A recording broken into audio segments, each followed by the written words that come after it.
É de uma relevância extremamente significativa nós refletirmos a atual conjuntura política e debruçar sobre essa realidade, refletir alguns pormenores que de alguma maneira afetam a nossa condição ali na nossa individualidade enquanto ser humano, na nossa forma de se expressar, na nossa forma de opinar. Papa Emérito Bento XVI, em um dos seus discursos intitulado A Ditadura do Relativismo, vai traçar um caminho racional e, consequentemente, de reflexão filosófica acerca dessa ditadura do relativismo que nos afeta principalmente na nossa individualidade.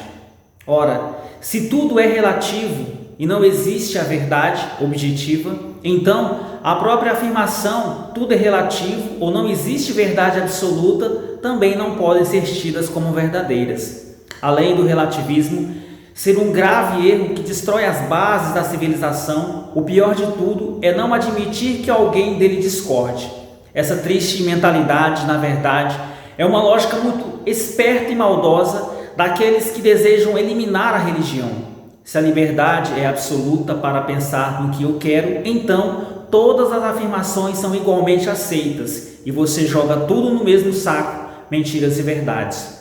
A incoerência se nota quando se percebe que os defensores da verdade absoluta são perseguidos e caluniados. Ora, então, a liberdade não é tão absoluta, nem a verdade tão relativa, como disse o amigo advogado Rafael Vitola. E ele afirma, com razão, que o que está por trás disso não é o amor à liberdade, mas o ódio à verdade, sob a capa de uma liberdade absoluta que, aliás, seria imoral.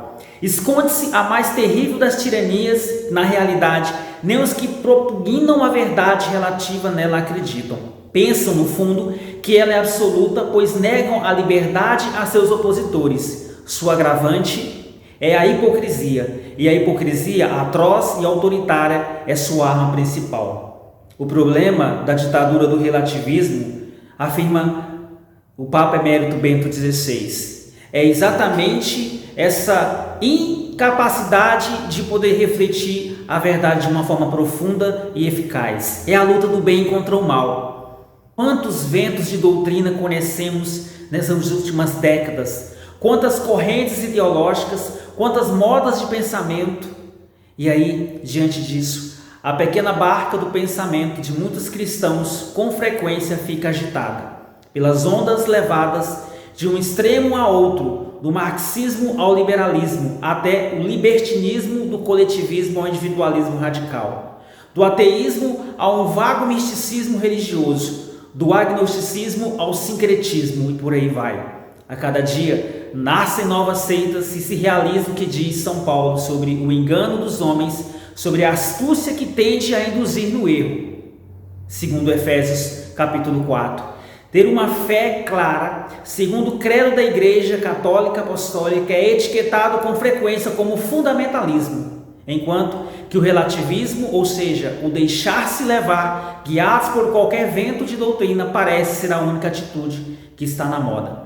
Vai se construindo uma ditadura do relativismo, que não reconhece nada como definitivo e que só deixa como última medida o próprio eu e suas vontades. Finaliza então aí nosso querido Papa Emérito Bento XVI.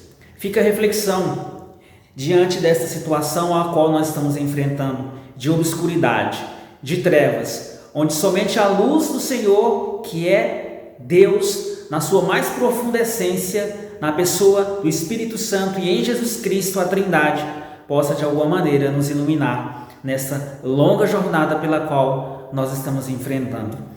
Nós somos Movimento Tradição e Valor e estamos à sua disposição para lhe proporcionar conteúdos que possam fazer refletir e, quem sabe, iluminar a consciência da sua condição mais profunda.